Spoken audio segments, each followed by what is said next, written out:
This was the end phase of a flight I made from Victoria International Airport to Qualicum Beach in December 2013.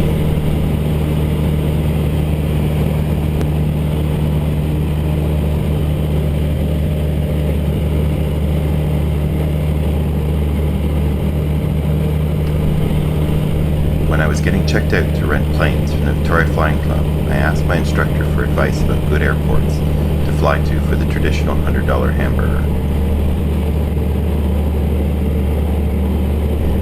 He told me the Final Approach restaurant at Qualicum Beach was one of the best in the region, and I could say after eating there that the trip was well worth it, and I advise anyone contemplating the flight to make it.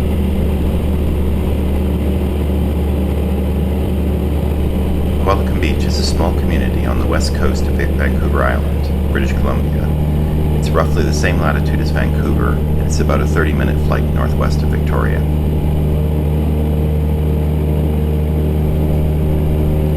The weather leaving Victoria was good, with light winds, but we knew at Comox, further north on the island, that there were high gusty winds, so we were not sure what to expect at Qualicum Beach. The FSS advised to expect higher winds, but they felt this would not be a major problem at Qualicum Beach, unlike further north. Because there is no automated weather, and there was no other traffic in the circuit when we approached the airport, I decided to fly out over the water and cross the airport overhead to see the windsock. Because of a noise-sensitive area on the north side of the airport, we crossed overhead at 2,000 feet above ground level, and then descended to circuit height on the south side before joining the pattern. As you will see, on final the wind was high and gusty, and we were bounced around a fair bit on approach. I was considering aborting the landing, but when we reached tree height the vertical shear disappeared, and it was possible to land. Because I kept my airspeed high to compensate for the gusts, I ballooned a little during the flare on landing, but considering the wind, I think the landing was good.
Cessna Golf X-ray Tango Zulu is clear of the runway.